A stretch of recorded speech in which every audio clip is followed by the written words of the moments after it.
Coucou, on espère que vous allez bien et bienvenue dans cette nouvelle vidéo. Aujourd'hui on va faire Suis-je un trou du cul. Donc on va juger des gens qui n'ont pas demandé à... Si, qui ont demandé à être jugés en soi, mais qu'on connaît pas. Exactement. Voilà, let's go. Ok, je vais te lire les titres et tu vas choisir une, ok? Ok. Suis-je un trou du cul pour m'être qualifiée d'inféconde alors que je peux tomber enceinte? Ok.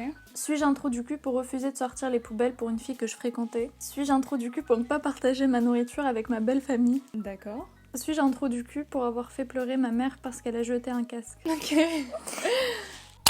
Tu veux laquelle? Celle avec la belle famille nourriture. Ah ouais?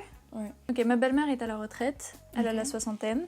Mhm. Elle a emménagé dans notre sous-sol à la fin de l'année dernière parce qu'elle avait besoin de réduire la taille de son logement après le décès de son père. Elle ne paye pas de loyer, ce qui nous pose pas de problème. Nous ne mangeons pas tous ensemble, seulement de temps en temps quand j'ai envie de cuisiner un très gros repas ou qu'elle propose de monter et de faire quelque chose. Ok, donc moi, 24 ans et femme, j'ai grandi avec 2 sœurs, donc bien sûr j'étais constamment obligée de tout partager, surtout la nourriture avec elle. Mon mari, il a 27 ans, était enfant unique. Il vit avec sa mère pour le moment et ce qui m'embête le plus, c'est qu'à chaque fois que je ramène de la restauration rapide ou toute autre nourriture pour moi ou pour nous deux, il en propose à sa mère. Je n'aurais aucun problème à lui prendre quelque chose aussi, mais quand il va proposer quelque chose que j'ai acheté pour moi et que j'avais hâte de manger, ça m'agace un peu. Et bien récemment, j'avais vraiment envie de cuisine italienne, des coquilles farcies pour être exact. Mon mari et moi avons convenu d'aller chercher quelque chose dans le restaurant italien du coin, de le ramener à la maison pour manger. Et bien on rentre à la maison et il propose instantanément à sa mère de notre nourriture. Cette fois, j'ai protesté et j'ai dit qu'elle pouvait prendre un peu de son plat parce que je voulais le mien pour moi. Il a immédiatement pris une attitude avec moi et a dit que je n'allais pas tout manger. Le plat ne contenait que de grosses coquilles farcies et m'a dit que j'étais radine.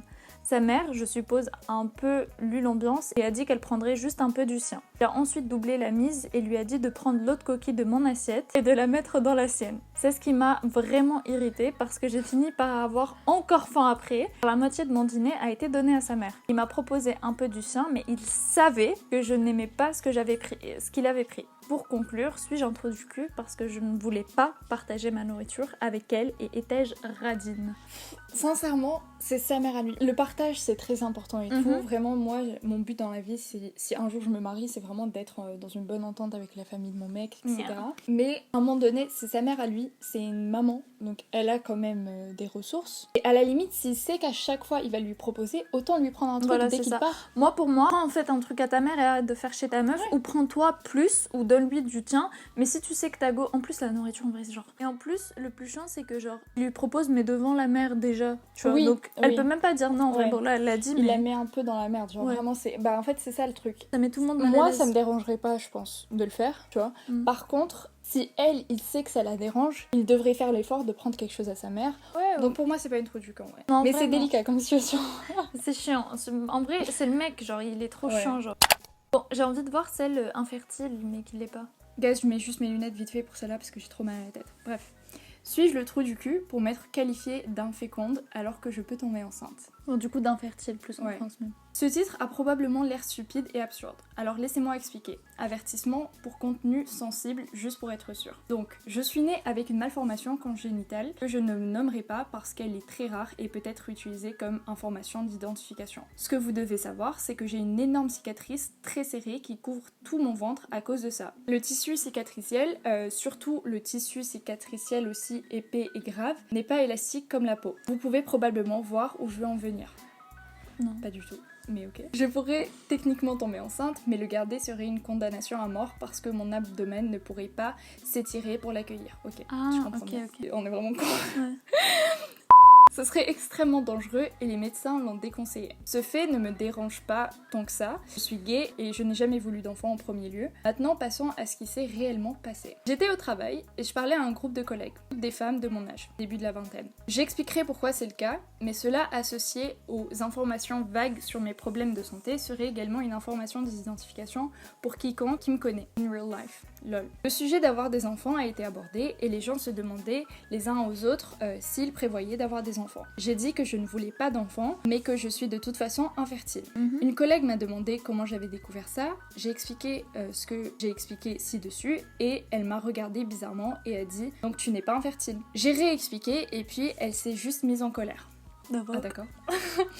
Elle a dit que je peux tomber enceinte, donc je suis pas infertile. J'ai réitéré que même si je tombais enceinte, je ne pouvais toujours pas physiquement avoir d'enfant. Puis elle a dit que je manquais de respect aux personnes qui sont réellement infertiles. Mais comment dois-je l'appeler autrement? Je me suis disputée avec elle, calmement parce que c'est au travail, mais ensuite elle a changé d'argument et a dit que c'est impoli de me qualifier d'infertile parce que je ne voulais pas d'enfant de toute façon, donc je ne suis pas confrontée aux mêmes difficultés que les femmes infertiles qui veulent des enfants. Celle-ci, je peux un peu comprendre. Mon infertilité ne m'a causé aucune détresse mentale et à vrai dire j'en étais heureuse parce que cela signifie que les membres de ma famille bizarre ne me bombardent pas pour que j'ai un bébé. Bien sûr je ne dirais jamais ça à une femme infertile, mais en même temps je n'ai jamais prétendu être confrontée à ces difficultés. De plus, cette fille n'est pas infertile, donc je n'ai aucune idée de la raison pour laquelle elle s'offusque au nom des femmes infertiles. Une personne était d'accord avec moi, mais tout le monde est resté silencieux maladroitement et toute la conversation est morte après ça. Personne ne m'a défendue et maintenant elle raconte aux gens qu'ils n'étaient pas là, que je mens sur le fait d'être infertile. Je pensais que tout ça était au-delà du stupide, mais le fait que... Peut-être que je ne devrais pas dire que je suis infertile. Je suis allée lire les définitions de l'infertilité et mon cas entrait dans certaines définitions, mais pas dans d'autres. C'est pourquoi je suis venue ici. Cette partie-là est un edit. Certaines personnes semblent supposer que la dite collègue est infertile. Je sais pertinemment qu'elle ne l'est pas, la dynamique de mon travail n'est pas comme au bureau ou au travail de vente. On se connaît tous assez bien parce qu'on travaille en étroite collaboration et elle était littéralement l'une des deux autres lesbiennes dans la pièce. Ok. Moi je pensais pas que ça allait partir sur ça. Ouais, moi non plus. Et en plus, la go, est-ce qu'on peut en parler ou pas? La collègue là, c'est grave une pétasse. Pitié. Déjà, de quoi tu te mêles? Deuxièmement, si même ça rentrait dans la définition d'infertilité, et elle a jamais dit que c'est parce que je veux pas d'enfant que je m'appelle infertile, c'est juste que si elle tombe enceinte, elle va crever ou l'enfant va pas pouvoir vivre.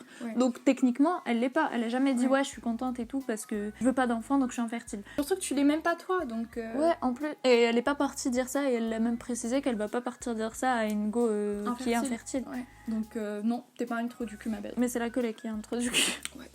Suis-je un trou du cul pour avoir repris le comportement de ma copine? Tu dis ça? Ouais. Moi, 21 ans, mâle. Bon, c'est écrit encore une fois en anglais. Mais j'ai repris ma copine, qui est une femme de 20 ans, parce qu'elle a dit « C'est tellement décourageant de réaliser dans quelle tranche d'imposition je suis vraiment. » Quelque chose du genre « Je déteste ma situation financière en gros. » Après que son visa étudiant ait été refusé. Elle veut étudier à l'étranger depuis un moment et sa famille l'a préparée pour ça. Après plusieurs tentatives, elle a été rejetée à chaque fois. Le truc, c'est que comme son projet à l'étranger ne se concrétise pas, sa famille lui achète une voiture neuve et refait tout ce dont elle a vaguement besoin pour ses études ici à la place. Ils lui ont acheté un sac Longchamp, des Stanley et plein de trucs haut de gamme. Ok, bon. Ça m'a énervé de l'entendre dire qu'elle a été refusée par sa situation financière alors qu'elle a déjà la chance d'avoir postulé plusieurs fois pour étudier à l'étranger et qu'on lui achète une voiture neuve maintenant que le projet ne peut pas se faire. Je l'ai reprise et elle me traite d'insensible pour avoir invalidé ses sentiments et ne me parle plus depuis 4 jours.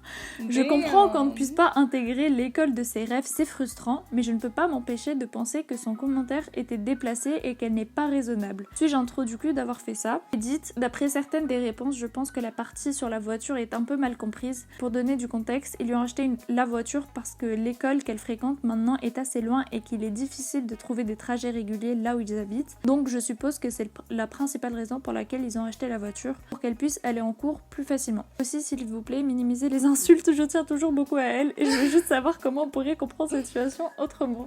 Bon, c'est mignon, il est gentil. Non, mais déjà la question. Suis-je un trou du cul? En vrai, non, parce que je crois que la go elle est juste mauvaise en études et que c'est juste pour ça qu'elle se fait rire. Emotional damage. Puis en vrai, il n'y a pas beaucoup d'écoles qui refusent pour la situation financière, non. Tant que tu peux payer, genre ils vont pas faire un background check. Ouais. Alors en fait, je vois pas pourquoi elle a utilisé cette excuse-là. Après, peut-être aux États-Unis, c'est un peu plus compliqué ou différent que la France. Il aurait juste pu peut-être être un peu plus sensible par rapport au fait qu'elle soit frustrée qu'elle a été refusée, parce que du coup, je suppose que elle a juste eu cette réponse-là et qu'elle était mes frères. Je me suis fait refuser, genre un peu de sympathie, quoi. Elle est susceptible. Ouais, elle est susceptible. Voilà. Il y a des gens vraiment pauvres, hein, genre arrête de dire ça. Genre tu manges, t'as une voiture, c'est bien. T'es confortable. T'es confortable. C'est pas un truc du cul, mec. coup, on a choisi suis-je un trou du cul pour ne pas avoir invité mon pote en gros à mon anniversaire. Ouais, je suis 26 ans mâle. Je suis sortie avec mes potes il y a une semaine pour une soirée. C'était vraiment cool. On a tous bien kiffé et on a socialisé autant que notre groupe d'introvertis le fait d'habitude. Ok. Socialiser, c'est comme ça. Sociabiliser. Ouais, bah c'est écrit socialiser. Hein. La soirée s'est terminée et on allait au resto à 15h. What the fuck? C'est les États-Unis, c'est pas. La soirée? Are you kidding me? À 15h, t'es sûr? Ouais. C'est pas 3h du mat, genre? C'était une soirée du matin. Ah bah non, fallait Ah, juste dire la the phrase. fuck? Pourquoi Une t'appelles ça soirée du matin? Déjà oui, t'es un trou du cul, je suis désolée, personne dit ça. La soirée s'est terminée, on allait au resto à 15h, c'était une soirée du matin où on est resté environ 1 heure avant que mon pote se lève brusquement et quitte la table en bouillonnant. What happened to you, darling? J'ai demandé ce qui se passait, un de mes autres potes lui a demandé s'il avait des recommandations de produits pour les cheveux persémés parce qu'il traversait la même chose. Alors je me suis levée, je suis allée voir mon autre pote qui était contrarié, pensant que ça allait se régler avec une petite tape sur le dos. J'avais tort. Il a commencé à pleurer, m'a supplié de prendre le cash pour payer son addition et m'a embrassée en disant qu'il rentrait chez lui. Je sais que c'est l'alcool, mais même là, c'est un peu trop. Je lui ai laissé de l'espace et je l'ai laissé filer. 20 minutes plus tard, j'ai payé l'addition et je l'ai poursuivi. 20 minutes plus tard, Il est déjà arrivé. Il arrive en France, le mec. Oh, il serait temps que je le suive. J'avais activé le partage de sa localisation avant qu'il ne parte dans la station de métro. Du coup, il a rejoint dans la station de métro. J'ai essayé de lui parler pour qu'il se reprenne, pensant qu'il s'était un peu calmé. Nada. Il était fou furieux. Il quitte le groupe de discussion sur le champ et il dit qu'il ne parlera plus jamais à personne dans le groupe parce que personne ne le respecte jamais. Je suis désolée, attends, ça commence à cause des produits Des cheveux. j'ai pas compris. J'ai pas compris. Moi non plus. Ah, c'est fini, après on verra. Mais pour l'instant, je comprends pas. Moi non plus. En fait, il parlait de cheveux et après lui, il s'est levé et il s'est barré. Mais je sais pas si c'est pour les cheveux ou un truc, bref. Peut-être que personne lui a répondu, je sais pas, bref. Le truc c'est que c'est la première fois que ça dégénère à ce point. Mais à chaque fois qu'il se bourre la gueule, c'est toujours une course-poursuite. Il court à droite et à gauche, ma conscience n'est pas assez forte pour le laisser traîner parce que je n'arrête pas de me faire des scénarios dans ma tête où il ne rentre jamais chez lui. Franchement, j'en ai marre. Le reste de mes potes débarquent à ma position et ils commencent à gueuler sur tout le monde en disant que c'est irrespectueux de lui tendre une embuscade comme ça, comment on le traite comme un alcoolique enragé, ce qu'il est, entre parenthèses, et comment on devrait tous avoir honte. Il s'en va encore et tout le monde est sur le point de le poursuivre quand je les arrête et je lui dis qu'il n'est plus notre responsabilité. J'en avais juste marre, tout simplement, sa localisation a fini par montrer qu'il était de retour chez lui, ce qui a atténué une partie de mon anxiété, mais ma soirée était foutue à m'inquiéter pour lui. Soirée, arrête de dire soirée frérot, c'est 15h du mat. Non, par contre, s'il te plaît. Ça c'est aberrant, une soirée du matin, j'ai pas compris, mais c'est quand même son anniversaire, ce que j'ai compris. Ouais, Ah non, je sais peut-être pas. Ouais, Peut-être peut-être plus tard, ouais. Le lendemain, comme d'habitude, il s'est excusé d'avoir pété les plombs, a encore dit qu'il ne se souvenait pas exactement de ce qui s'est passé. C'est dingue parce que quand il est sobre, il n'est pas du tout comme ça. Bref, je lui ai dit que j'appréciais ses excuses, mais que je pense qu'on doit garder nos distances pour l'instant et qu'il serait peut-être préférable qu'il ne vienne pas à ma fête d'anniversaire la semaine prochaine. Il a dit que j'étais déraisonnable et qu'il pouvait garantir qu'il se tiendrait bien. J'ai répondu que je ne pouvais pas le garantir, donc ce n'est pas suffisant pour moi. Il a dit que j'étais un pote de merde parce que je ne le voyais qu'à son pire, ce qui est souvent le cas. Putain, il le détruit. Et que je n'avais pas le droit de faire ça, comme s'il était un problème. Mes potes sont d'accord qu'il en a fait trop, mais pensent que lui retirer l'invitation, c'est un coup de pute de ma part. Ok. En fait, je peux comprendre. Bon. En fait, le truc c'est que soit il vient et il boit pas, s'il est comme ça à chaque fois qu'il boit, et ça c'est de sa responsabilité parce que c'est l'anniversaire de son pote et qu'il peut pas gâcher la soirée de son pote, genre ça se fait pas. Et qu'il a 26 ans quoi. Et qu'il a 26 ans, pitié. Ça c'est horrible, les gens bourrés qui savent pas se tenir, c'est horrible, j'aime pas. Bref, si du tu coup, sais pas tenir, et en plus à un anniversaire de ton pote, genre c'est super selfish, j'aime pas, c'est égoïste. Il aurait dû lui dire ça, soit tu bois pas et tu viens, soit si tu veux boire, tu viens pas parce que je peux pas garantir ça et toi non plus. Ouais, parce que apparemment c'est pas la première chance qu'il lui a laissé, le mec s'excuse à chaque fois après et il recommence. Donc là c'est ton anniversaire, je peux tout à fait comprendre que t'as pas envie que ça dégénère et que tu te retrouves à courir derrière quelqu'un alors que c'est ton anniv quoi. Pour moi t'es pas un trou du cul et j'espère que ça va donner une leçon à ton pote. Suis-je un trou du cul d'avoir souhaité la mort à ma meilleure amie? Interesting. Bonjour. Il y a maintenant des années, j'ai appris qu'une personne avec qui j'étais à l'école primaire était décédée après un accident de voiture. classe. Ses camarades de classe ont été conviés à une marche en soutien à sa famille. Bien entendu, j'ai parcouru 70 km pour y assister. C'était le premier décès parmi les anciens camarades et j'ai été très affectée, même si lui et moi n'étions pas proches. J'ai été rejoint par une amie d'enfance qui repartait le soir même vers la ville où j'habitais pour récupérer des amis et revenir pour aller à un anniversaire. Elle m'a convaincue de venir avec elle, sous prétexte que ça me ferait du bien de me changer les idées. Elle savait pertinemment que j'étais au bout de ma vie et même si je ressentais vraiment le besoin de rentrer chez moi pour me poser, j'ai accepté sa proposition, ses arguments étaient très bons. Elle s'engage donc à venir avec la conductrice me récupérer chez moi. Il faut savoir que j'ai un handicap mental et que je traversais une période vraiment difficile, une relation toxique très violente qui a détruit mon estime de moi, déjà assez faible. J'attends mes potes pendant 2 heures car l'aller-retour prend du temps. Au bout d'un moment, je reçois un appel, il fallait que je sois dans une ville voisine à 20 km dans 10 minutes pour qu'on puisse me récupérer. N'ayant pas de voiture, je ne peux évidemment pas m'y rendre et là je m'énerve très très fort. C'est là que commence le clou du spectacle. Je lui dis qu'elle va finir par crever d'un accident de voiture si elle continue de voyager avec la conductrice dont j'avais pourtant été proche au lycée comme nous partagions notre chambre d'internat. J'ai hurlé dans le téléphone à quel point c'était dégueulasse de m'avoir promis de venir pour décommander beaucoup trop tard. Je leur ai finalement souhaité d'avoir cet accident après les avoir insultés de tous les noms. Mon amie d'enfance m'a donc dit que jamais elle me recontacterait, que jamais je pourrais faire partie de sa vie. Je les ai recroisés en soirée et je me suis dit que je pouvais rattraper le coup. Je me suis fait traiter de fou et j'ai essuyé un premier refus. Quelques mois plus tard, j'ai perdu ma grand-mère. Le deuil m'avait fait revivre ce précédent épisode. Je lui ai envoyé un message en lui disant à quel point je m'en voulais et à quel point j'avais besoin d'aide dans ma vie. Elle a répondu qu'elle ne voudrait plus jamais m'adresser la parole. Des années plus tard, j'ai commencé un traitement qui a pour effet secondaire le fait de faire des cauchemars. J'en ai fait des dizaines et des dizaines sur le sujet. Je rêve encore fréquemment d'elle. J'ai écrit un poème d'excuses qu'elle ne lira jamais. Je suis détruite. Même tant d'années après, je regrette énormément et en même temps je suis terrassée qu'elle ait pu me faire ça. Alors, qui est vraiment le trou de balle dans cette histoire ? Suis-je allée suffisamment loin pour passer pour le méchant ? Oui. C'est chiant, hein. Franchement, c'est pas sympa de décommander à la dernière minute. Déjà que toi, tu voulais te poser chez toi, après au final, elle t'a convaincu, tu voulais y aller. Au final, elle t'appelle pour te dire de te ramener 20 km plus loin alors que t'as même pas de voiture en 10 minutes. Ça se fait pas. Ouais, non, mais dire juste tu vas crever, mort, les insulter. Ouais, c'est pas parce que tu t'excuses qu'elle est obligée d'accepter les excuses. Surtout que t'as pété un câble un peu pour rien, genre leur souhaiter la mort juste pour ça.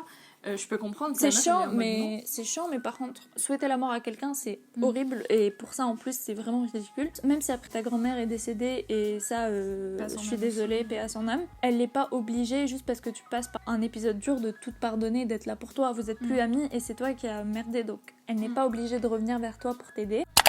On en finit ? Allez, finito pipo. Ouais, merci beaucoup d'avoir regardé la vidéo. Yes. À la prochaine. Thank you. Bisous. Prenez soin de vous. Bye.